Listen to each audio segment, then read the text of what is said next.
করে গান শুনেছি। যাই হোক, একজন ভদ্রলোকই সামনের রো থেকে হাততালি বাজাবেন না। তিনি আমার বাবা ওখানে বসে আছেন। উনি রোজ আমাকে শোনেন, রাত্রি 3টে অবধি আমার সঙ্গে জাগেন। আমরা পিয়ানোতে বসি, সবাই ঘুমিয়ে পড়ে, রোজই আমার সঙ্গে জাগেন। কাজে উনি হাততালি বাজাবেন না। ঘর কি মুরগি ডাল বারাবার, বাকি আপনারা বুঝে নিন।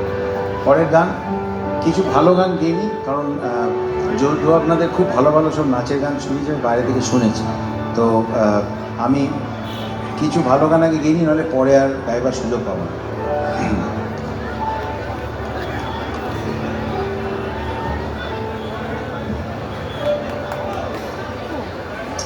কি হচ্ছে, এটা বাজছে না কেন?